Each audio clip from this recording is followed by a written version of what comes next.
Okay, so we're going to finish today the part of the Spirit's book, book 2, chapter 9. We're dealing with the covert influence of spirits in our thoughts and actions. And in this part, Kardec is questioning the spirits of how the spirits can influence our thoughts. And of course, by influence our thoughts, they will influence our actions. And we see that those influences are indeed 99.9% of the time covert, meaning not openly, stealthy, kind of unperceivable almost by us, by far most of the time. In very rare cases, those influences are more obvious and more palpable. And of course, important for us to know ourselves, because if you know ourselves, it's easier to distinguish what's ours and what's not. We covered many important topics, how they can influence our thoughts, and we stop on 469. Today we start with 470, question 470. And Philip, you do the reading for us. Are spirits who try to lead us to wickedness and who test our resolve assigned a mission to do so? If so, are they responsible for the success of such a mission? No spirit ever receives a mission to do wrong. When they do this, it is of their own volition, and they suffer the consequences of their wrongdoing. God may allow them to stay on their malevolent course to test you, but God does not order them to do so. It is up to you to resist. Okay, so we should start with this and put this in a rock solid. This statement is true in all circumstances. There is no exception to the rule here. No spirit ever receives a mission to do wrong. No one will incarnate with a mission to disrupt peace, to cause havoc, to disturb anyone in any situations. When the spirits choose to do it, they are acting on her own free will. He will be led by her own ignorance. Because, of course, only ignorant spirit would seek to disturb peace or to harm anyone. And of course, cause and consequences. If you act in a way that seeks to harm someone else, we will have to deal with the consequences of that. Even if you think you're doing right. Wrong is wrong, even if you think it's right. Okay? Of course, the law is extremely benevolent and you take everything into considerations, but you have to deal with the consequences of how you use your free will. When it comes to the thing, is God testing us? Personally, I don't like the idea that God's testing us. They're exposing us to a test you have to pass. We have our necessities in order to progress, in order to grow. And those necessities, you can call it our karma, the things that you have to fix, mistakes from the past. Or it could be trials, the necessity of facing situations that allow us to grow. Use an example of our academic education. Eventually, the kid who knew to count would have the trial of to put numbers together and learn addition, and then break them apart and learn subtraction. Those are trials that if that kid does put his effort, will grow, and then there'll be more trials. There's going to be, fractions, then there'll be equations, then there'll be, and it's going piling up. But always, the trial that propels you forward into getting yourself better. Of course, this case here is academics, mathematics, but the same thing applies to our moral growth. We need to be challenged in order to exceed our limitation, exceed ourselves. And in a world of trials and expiations where we belong, chances are they're going to be exposed to many different trials because we need them. So I don't personally like the idea that we are being tested. So life in itself is a test. Being here in itself is a test. And the idea that God is trying us and he's going to give a no, or you pass, you got a 7.5, and here's a passing grade. I personally don't like that. But we are going to be exposed to many different circumstances in our lives that will be challenging. And the objective is not to try us, but is for us to grow, to overcome that challenge, become better, right? But please, the most important thing is no one will ever be incarnate with a mission to do anything wrong, to do anything bad. There is no exception to the rules. You can imagine the worst individual that comes to your mind. That individual did not come here to cause any harm to anyone. Okay? I see this question more updated than ever. Absolutely. In this world where a lot of wrongs are being seen as right and written in 1857 and couldn't be more up to date. Absolutely, I agree. What have I done here? Sad, but it's true. Give a minute here. I give some.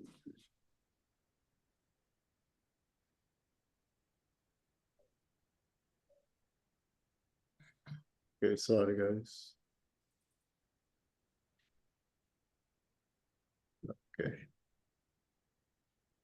471.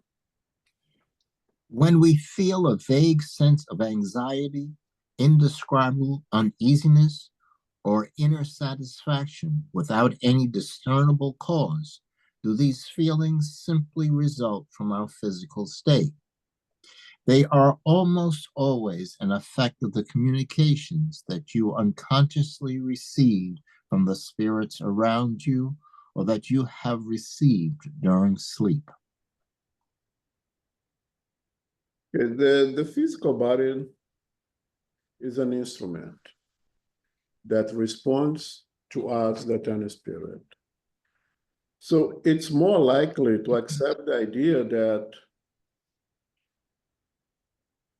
the feelings, the anxieties that we have not having an obvious reason for it, it's more a consequence than a cause.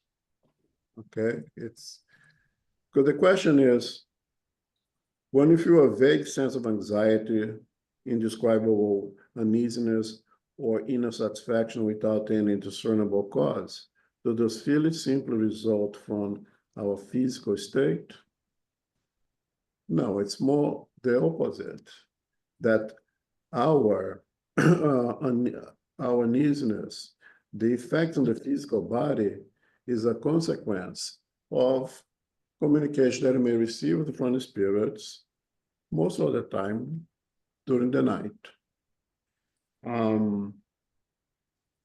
Can get an example. Let's assume that you received a subtle message from the spiritual world, perhaps at night when you're sleeping. It's more likely when the body's at rest. You can expand more your perispirit and be more receptive to those communication, to those intuitions, inspirations. Let's say that you have a feeling that the landlord will not renew your contract by the end of this contract because you are continuing being late or paying your rent. And you wake up, oh my God, what's going on, right? The landlords, and then you look at yourself, well, I'm delaying every month. I'm not paying. And why is that? Because of my gambling problem. I'm putting all my money on the gambling with the casino too often. You have an ability to review that situation that will cause degree of anxiety. What if you not renew my contract? And what am I gonna do? Where am I gonna live? I'm gonna have to pay more somewhere else.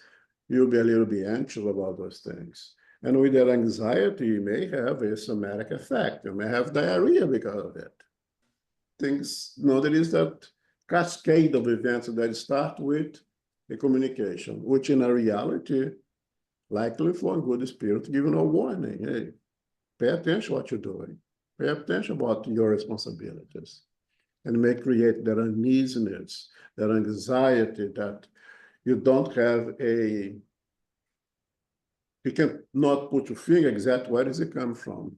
But you start thinking about I'm not paying my rent on time and what's going on here.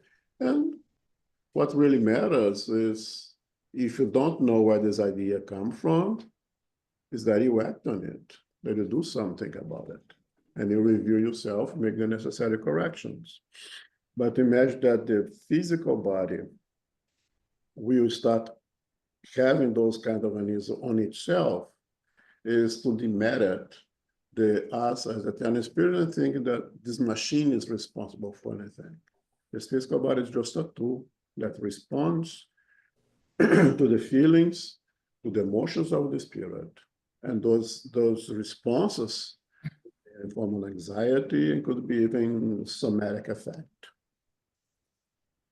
Right? Questions?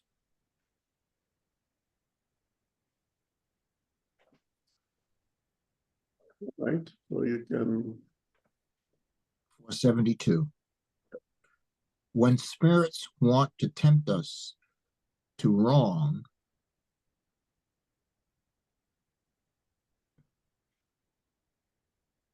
where is it now? 472, you're not gonna see it? No, I see it. You moved it. I Oh, lost it. I got it. When spirits want to tempt us to wrong, do they take advantage of the circumstances in which we find ourselves, or can they cause such circumstances? They take advantage of any favorable circumstances, but often bring them about by pushing you toward the target of your unwholesome desires, while you remain completely unaware that this is happening. For instance, imagine individuals who find money on the side of the road during their travels. Spirits have not brought this money to this particular spot, but they may have suggested to those individuals the idea of going towards that direction. When someone finds the money, these same spirits may suggest the idea of keeping it, while others suggest the idea of returning to its rightful owner. This equally applies to all other temptations. Okay, this is a very interesting question. The spirits will target what they see in us. The spirit cannot make us act in jealousy if we are not jealous. If you don't have it, they cannot target that. You don't have that. They cannot make us hold tightly to our possessions and avarice if we are not extremely selfish. If you don't have that selfishness, they cannot produce that within us. But if you do have those vices, they will target. They will target our pride, our vanity, our desire for power, our desire for material conquest, all kinds of things. They cannot, like in this example, make you try to hold money that is not yours if you don't have that theft quality within you. You just cannot. They can try. Or maybe we may have it. Maybe we have that little bit still within us that are working to get rid of it, and they will target that. And then it's up to you to resist. No, I am a different man today. No, yesterday I would put my hand that money, put in my pocket, and that's it. Today I don't act like that anymore. You overcome that temptation. Temptation was there. There is still that leftover still of the man of the past. But you are putting your effort to modify yourself. You're going to bypass that temptation. And that is the case to everything. It's very important that the Spirit says, there will be those who say, don't do it. There are those they'll be by your side say, no, maybe we can find the true owner of this money. Let's try to find the owner. And there was, no, your fund is yours, no problem. You can put it in your pocket. It's up to you with decision you're gonna take here. Unfortunate individuals lose money. And I'm saying that because I don't want anyone to think that the malevolent spirits make that guy lose the money, so the other guy would find and kill. Okay, they start that cascade of bad and doing bad and doing bad and doing bad. No, we lose money. Okay, I always say that I hope never to find money, because in order to find money means that somebody has to lose it. I don't want to lose money. No. For me to find money means that somebody has to lose that money, and maybe that money was important for that person. So I rather never find any money. That means nobody loses any money, right? But it's important we understand here that it is up to us in all circumstances. And if you just take a minute before you react, and if we have an idea of, well, let's run it by Jesus, what Jesus would do in that same situation. And if you do that, like chances are that you're going to overcome all the temptations. Again, it's important to take Jesus out of the temples, the churches, the Spirit Saint, and put in our daily lives, things that we're doing currently, not fund money. Would Jesus be okay if I keep this money? I really need it. Nah, Jesus is not like that. This is how he would like to act on the right way. We finished with this topic. Is there any questions here? I do. Well, I do have some. What you call, not question, but anyway, you can clarify my questions. You can clarify my doubts. Can you hear me well? Yeah. Okay. Now, I do believe that this dimension that we live in is not that advanced. So all those vices that you're talking about, all those ill tendencies, I believe most of them do have it. It's part of the dimension. Now, we cannot really aspire to suppress, repress, or get rid of them because it's impossible. What the best we can do is to surmount those tendencies by way of doing good, regardless whether regardless to the fact that I really wish I was bad. It's because that's where college is all about. To do good despite that you want to, take it, let's say, from someone in addiction, which is in addiction. And remember, addiction is not just a substance, it's activity as people. Okay, they have signs of addiction. In addiction, you have to take a day at a time because I will always be present. I have to keep on saying no at a moment at a time because the desire and the wish, it will always be present. So my point is that all these vices, all these tendencies, negative stuff, is part of the nature of us here in this dimension. The point is that it's possible for us to say no, despite this process. But we have to, come into times that we'll have them, and that's it. That's the way it is. No sense of feeling guilty about it. It's just the nature of the creature. That's how I look at it. What do you think about my position? Well, if you're telling me that is the human nature, our natural state is to have avarice, is to be jealous, is to be selfish, I disagree. Those are vices that you need to overcome and get rid of it. If you say that most of us have it and that's why you are here, yeah, I agree with you. But to say that is the spiritual nature to have those vices, no, I disagree. Once you accept that we have it, then you have to work and liberate yourself from it, and then you're not gonna have it anymore. You're gonna be free of it.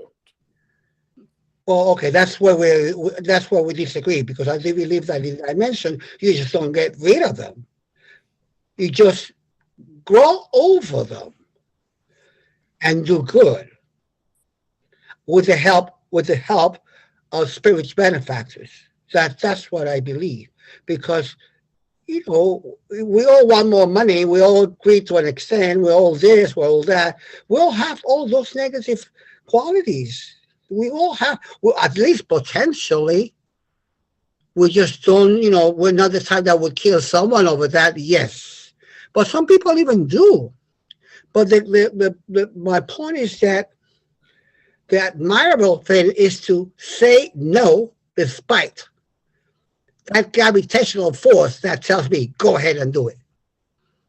Because, even the spirits in here in physicality, not out there in the spirit realm, can actually not make you do things, but can definitely contribute, influence very much in what you do.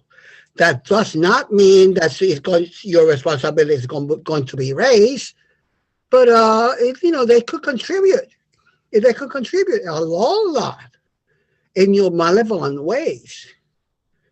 As my personal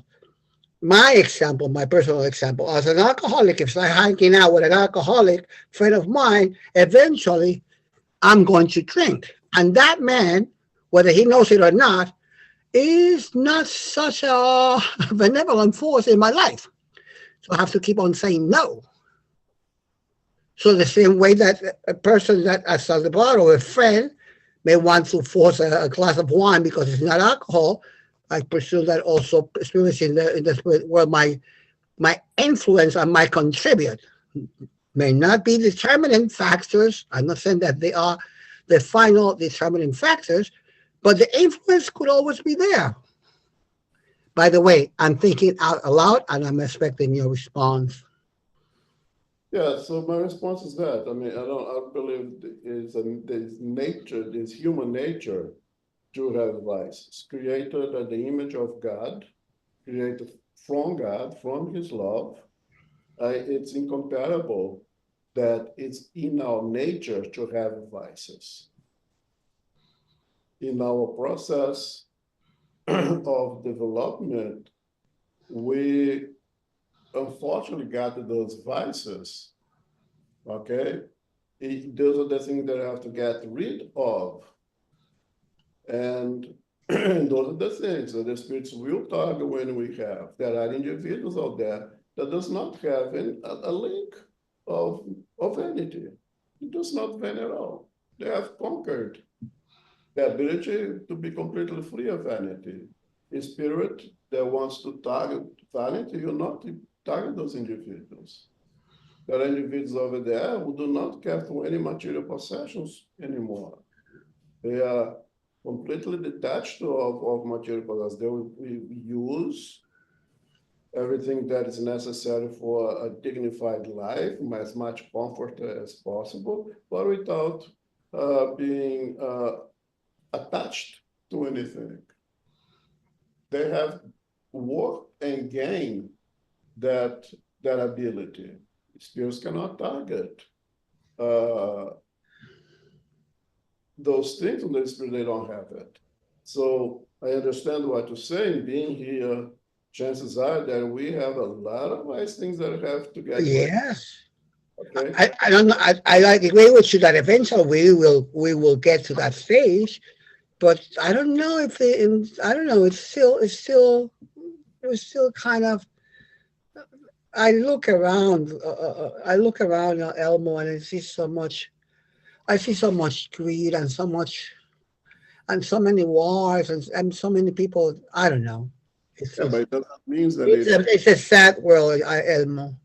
but it doesn't mean that it's our nature. Fabio? Well, not our nature, something that we didn't know because God did not create us that way. We were created simple and ignorant. We work on those issues ourselves in development. God did not say that. By will, he made us simple, ignorant, and with potentialities. Definitely. No, I cannot say that God created us like that way. We made ourselves that way. And the same way we made ourselves that way, eventually we will learn to surmount, jump over those obstacles. That's how I look at it. Fabio? Yes, Elmo, maybe I don't know how you are familiar with, but maybe you could elaborate a little bit on the temptation of Christ, the three tests that the devil put to Christ. It has a lot to do with what we're discussing here. Of course, I'm just trying to go back to how Spiritism would see it. I don't remember ever reading about it in any of the spirits books, anything about, you know, the temptations or whatever. But do you think that could be applied somehow in this question that Park was bringing up? I admit that I do not know about that biblical thing. I think the story, if I'm not, please somebody correct me, but I think the first one is he asks him to turn stones into bread. Uh-huh. And then Jesus says that the word of God alone should suffice for the hungry, for the people in need, essentially. I think that's how it goes. See, I probably should be looking into this. And then the second one is he asks him to jump from a cliff, claiming that, of course, he's the son of God. God will never let him die. And then he says, do not test God. And the third one is when he shows him all the different fabulous graphic and material worlds as being, you can be a king of any of this. And then he just doesn't accept that either. I think he says, I'm looking away from me, Satan, for it is written, worship the Lord your God and serve him only. So not to worship other stuff. I don't know if that has something to do, of course, this is quintessential conflicts with Christianity. I mean, the whole Christianity is based on all this. This is a very important moment in Jesus' ministry. But at the same time, I don't know how much it can be applied to today, to your issue or to anyone's issues or anyone's temptations. But maybe Elmo can find a way of uniting them. Do you follow me, Elmo? Thank you, by the way. Thank you so Sure. much. Yeah, so in spiritism, we dispute the temptation of Jesus. It is not imaginable that a pure spirit could be tempted from anyone else, especially because it doesn't have any targets. There's nothing that it could target. It could say anything to Jesus, could propose anything to Jesus, can offer anything to Jesus, it would not be affected. It's not accepted the idea that a pure, perfected spirit would be tempted by someone ignorant like us. Correct. So that's the whole point, right? I mean, we're trying to imitate the whole point also of Catholicism and Christianity since the beginning of times, the imitation of Christ. This is the model that we have to aspire to be. Of course, we'll never be him, but trying to be close to him and avoiding avoiding temptations is part of everybody's dilemma. And I guess, I'm sorry to say, but also to add actually, but maybe instead of focusing on the friend of yours who is tempting you, is bringing you to positions where you find yourself in this anxiety and in this situation, you also have to remember you're part of a spiritual group that is being helping you, and it has tons of helpers throughout your life. So if you focus on the people that are around you in a situation like this, they are there with the intent of helping you and making you feel good and survive the temptation, is it actually possible that the whole dynamic with your relationship with your friend would change? Because, the temptation that will stare trying to damage you is no longer capable or able to reach you or to Exactly. be around you. Okay, I think everybody spoke, and everyone else will decide whether they stand. I like this one. Process. That's a good topic. This one.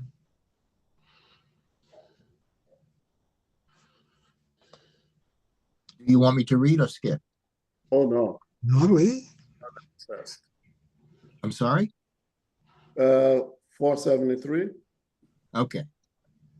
Can a spirit temporarily assume the body of a living person? Meaning, can it enter an animate body and act in place of the spirit incarnated in it? A spirit does not enter a body the way you enter a house. It integrates itself with an incarnate spirit, possessing the same flaws and qualities so that they may act in unison. But it is always the incarnate spirit who acts like he wishes upon the matter enveloping it. No other spirit can replace the one incarnated in a specific body because a spirit is inextricably tied to its body until the end of its material life. Okay, this topic can create some controversy because of the word in itself, the word possessed.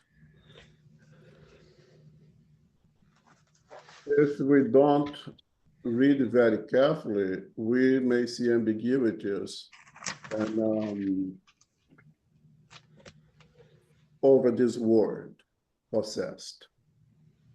So can a spirit temporarily assume the body of a living person? Meaning, can it enter an animated body and act in place of the spirit incarnated in it? And the short answer is no, right? Because the spirit does not enter a body, because we don't live inside of our physical body, right? We manipulate this instrument, this physical body, but it's not like we are inside of our heart or stomach. We're not inside of the physical body, okay? The physical body that we carry right now, this instrument, is something that we create for ourselves in accordance to our needs, in accordance to our perispirit. That's the model, the biological model of this physical body. And it's made for us in accordance to our needs. And we make it, basically, this physical body in accordance to our needs. And no one can use this physical body by ourselves in an integral way, so to say, right? If we leave that spirit completely, that body completely, the body will die. The body cannot live. And nobody else can come and take over. no world spirit can come and take over it.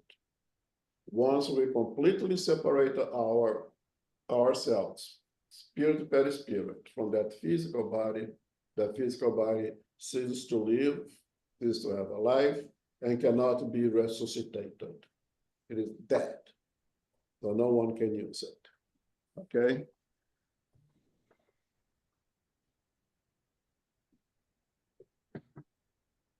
So the short answer again is no. But we know there are cases in which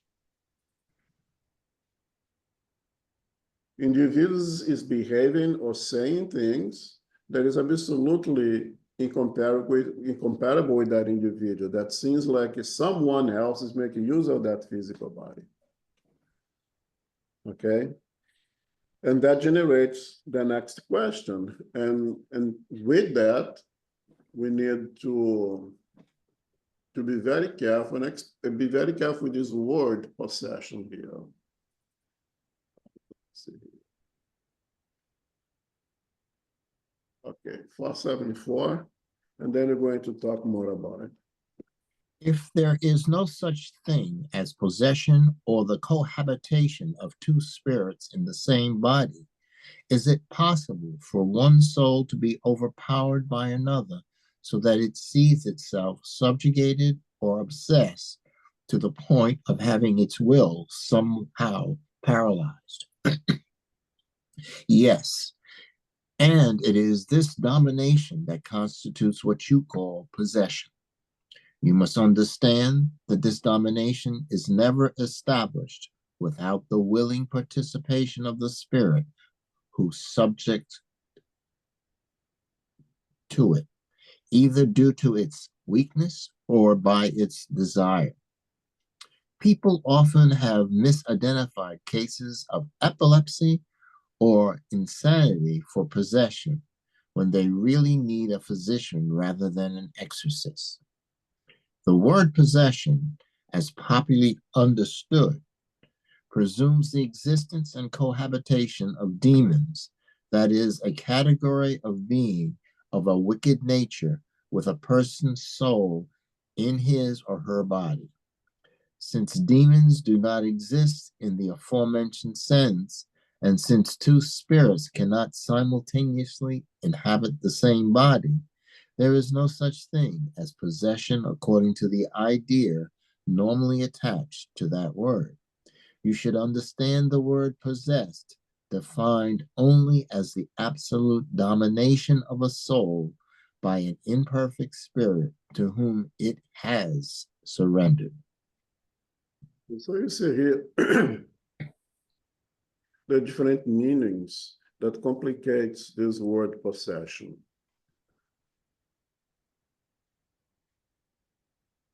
If we're going to accept the word possession as the overpower of the will of one spirit upon another, that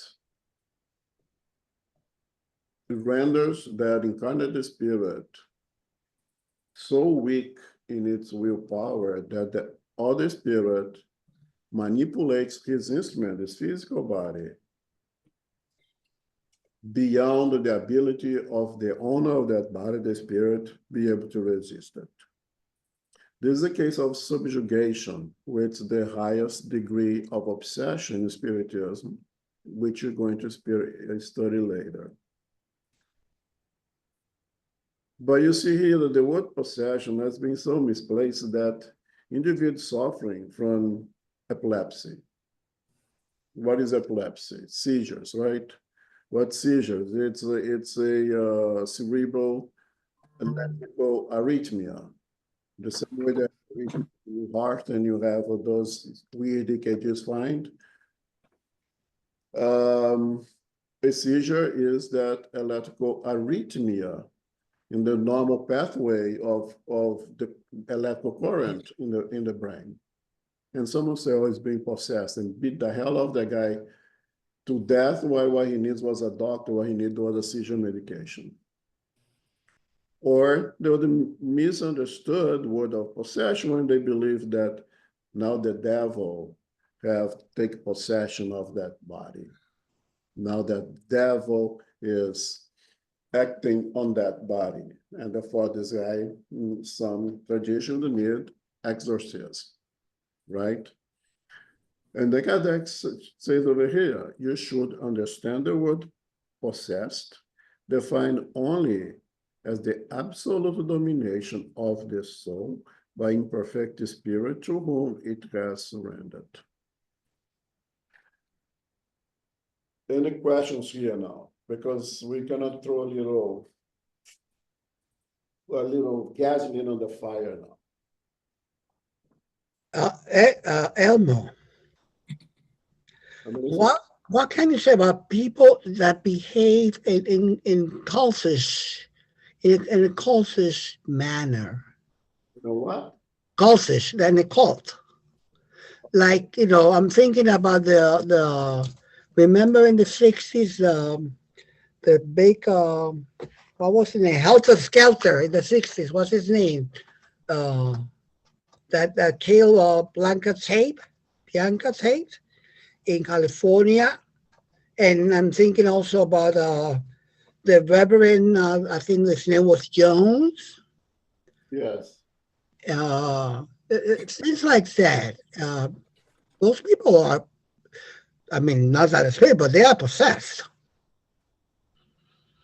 But the same way that we can surrender our will to a discarnate spirit, we can surrender our will, our decisions to a Incarnate. incarnate one also. Yeah.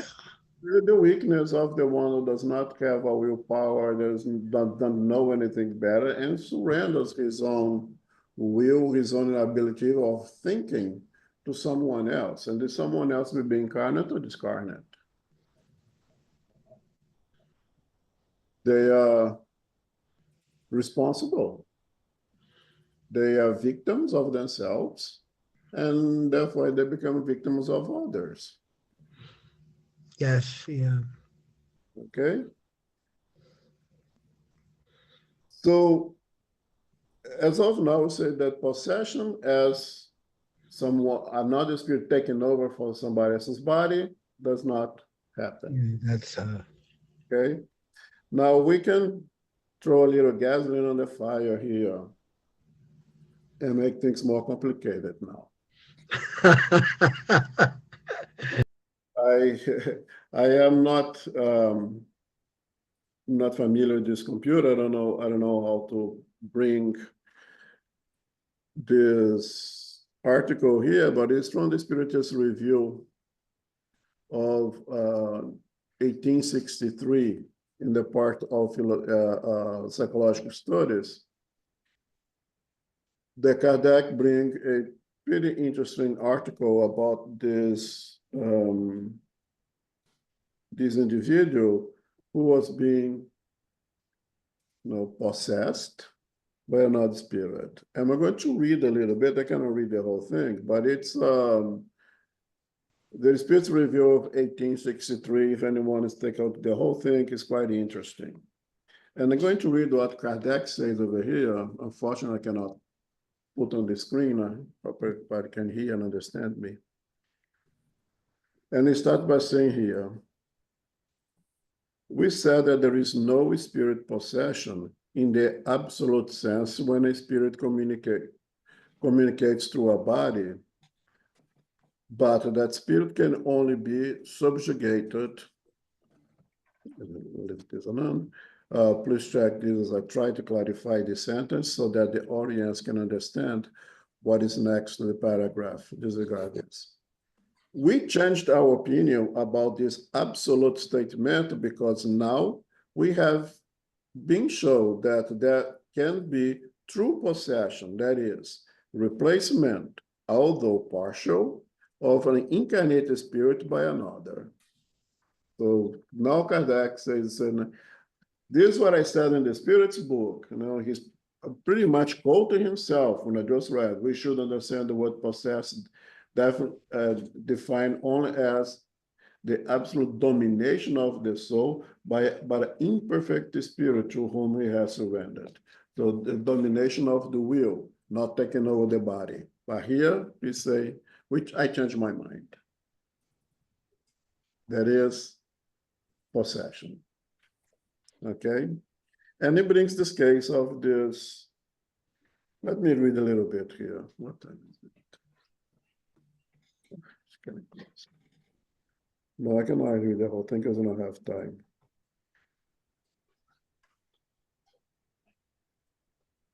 Let me read a little bit. Here we have a fact that demonstrates that, and the presence, the phenomena is in the whole simplicity.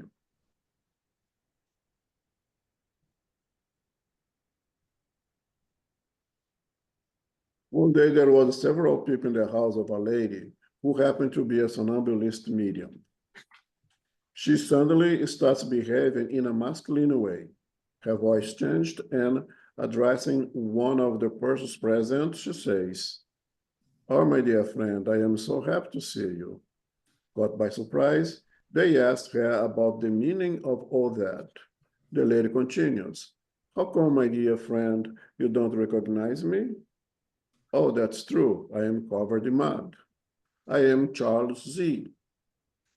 When the name was heard, they remembered a gentleman that had died months ago from a stroke on the side of the road. He had fallen in a ditch from where he had been taken out all covered in mud. He says that he wanted to talk to his old friend and took the opportunity when the spirit of Mrs. A, that's the somnambulist, was away from the body, and he then took her place. The scene, in fact, repeated for several days after that, and every time Mrs. A, the medium, impersonated the characteristic of masculine attitude of Mr. Charles, stretching against the back of the chair, crossing his legs, twisting the mustache, passing the hands over the hair in such a way that if it weren't by the clothes, one would believe that to be in the presence of Mr. Charles. However, there was no transfiguration as seen in other occasions. These are some of his responses. So this medium was a somnambulist medium, a very simple woman, and going into a mediumistic trance, somnambulistic trance, and detached somehow, partially of course, from the body. And when that happened, this spirit, Charles, would take over and behave in a manner as if he was in absolute control of that body. Even she's being a woman, that body would behave as if it was a man's body. Kardec, of course, as a scientist, would use the opportunity to study the case and had the opportunity to speak with the spirit. And he had some questions for the spirits. And then he asked, Kardec asked the spirit, "Since you took over the body of Mrs. A, could you stay if you so wished?" Meaning, since you took over this body, could you keep it for yourself? And the answer of the spirit is, "No, but I wish I could." Kardec asks, "Why couldn't you?" The spirit answers, because her spirit is always connected to her body. But if I could break that link, I would trick her. Kardec asks, "What is the spirit of Mrs. A doing now?" And he answers, "She is by my side. She sees me and laughs a lot when sees me in her clothes." So the spirit is there. The spirit that owns that body, the spirit of the somnambulist, is there, right there. It's still somewhat attached to that body.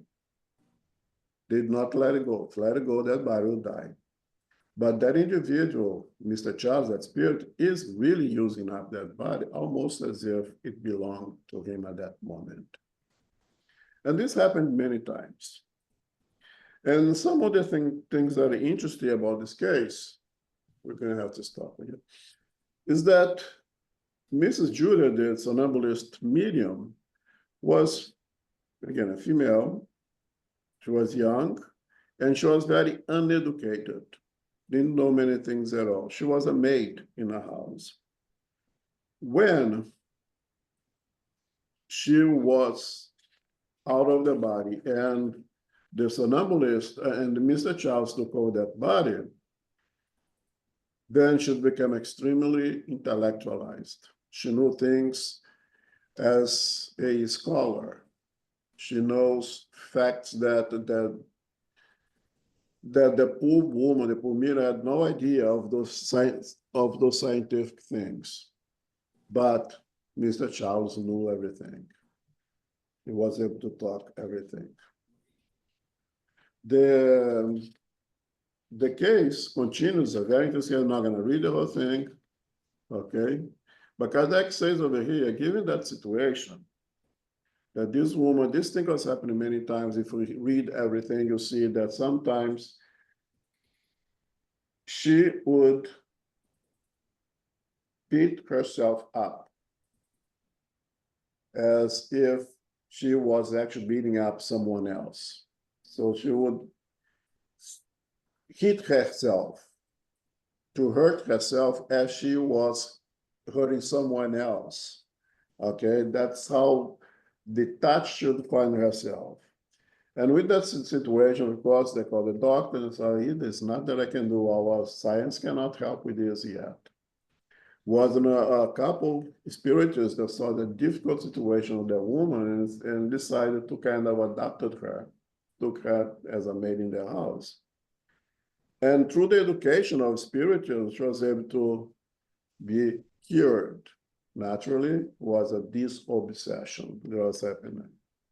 And Kardec says, given that situation, and consider that Mrs. Julia had no resources of her own, a family of true and sincere spiritualists agreed to taking her to work for them, but in her situation, she would be more of embarrassment than of a service, and one would need true devotion to take care of her. But those persons were well rewarded first for the pleasure of doing a good deed, and then by the satisfaction of having powerfully contributed to her cure that is completed today. It was a double cure because Mrs. Julia not only recovered, but her enemy was converted to the best feelings. What I'm reading here now is when you continue, you have to stop, We see how do you resolve the issues of possessions or subjugation? How when a spirit is really taking over the willpower of someone, does it has a treatment? Can we resolve this problem? Here's the proof that we can resolve. How do you go about it? It's getting time to close, but just to mention it, in the book Genesis, maybe Jean can continue that next week, or I can continue that next week. Kardec uses the word possession also, okay? And important, we maybe read that piece of the Genesis next week. It says like, just a minute, an obsession is always from ignorant spirit, spirit. The possession may be both. A possession may be by a more eloquent, evolved spirit, who will, with the permission, the consentment of that spirit who owns that body, that more evolved spirit may take over that body partially, not completely, to deliver a message. Sometimes there is even transfiguration. Sometimes even the medium in that state will subtle transformation of its own physical body, appearance change, the voice changes. That's the case of Bezerra de Menezes' spirit, when sometimes he speaks through the vowel voice change completely, facial expression changed completely. That could be a case of what we'd call that partial, very temporary possession. Okay, I hate the word myself, don't like it at all.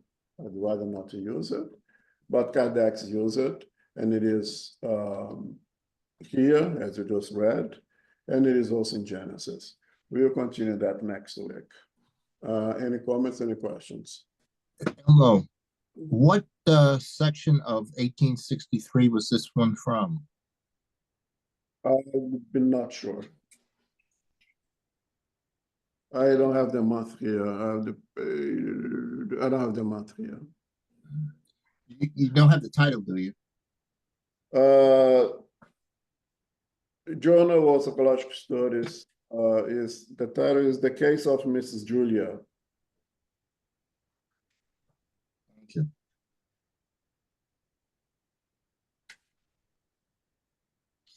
But there's a good, I should have them, which at least which month was, so it would be easy to find. But it's the case of Mrs. Julia, and if you look in the if you search for possession, the Spiritist Review, you'll find it.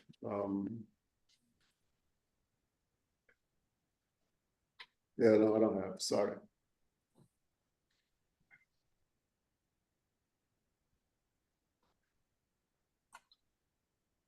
We'll continue next week.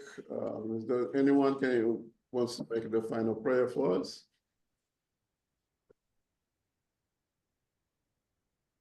Elmo, I will, but looks like there's a hand up, raised up for you, I think, a question on the screen. Yeah, I see a hand over here, so it's one. I don't know where it comes from. I don't know. Anybody? No, it looks like that's come from me.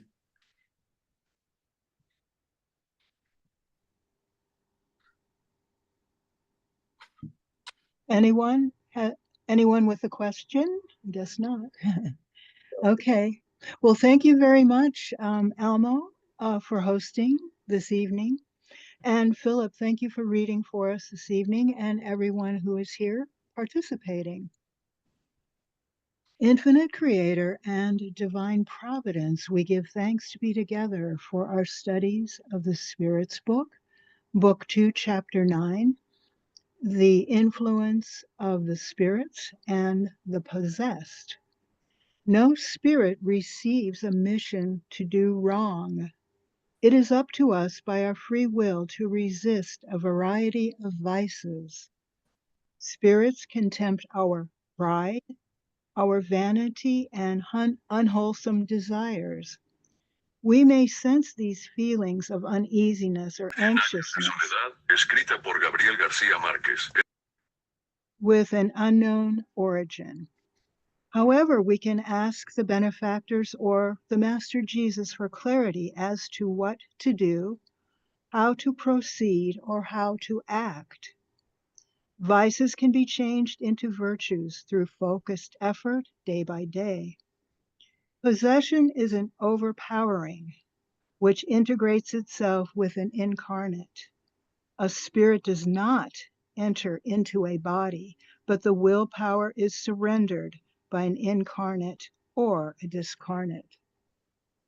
We give thanks to our spiritual benefactors and the good spirits for guiding and inspiring us this evening. May we receive the love, the light, and the peace of Christ within us. For our loved ones, our teachers, our directors, our counselors, our mediums, our workers, and all participants. We pray for inner peace, and especially now for world peace, and for those who are suffering in the physical and spiritual worlds. We pray for our center, SGNY, and all Spiritist centers throughout the world, that they may grow, prosper, expand, and be protected throughout the day and throughout the night. As we close, we humbly ask for safety and protection as we return to our family, friends, loved ones, and coworkers. May we go forth now and remind ourselves to be beacons of love, of light, of peace, of service, and charity, which is love in action. May peace and love prevail. So be it.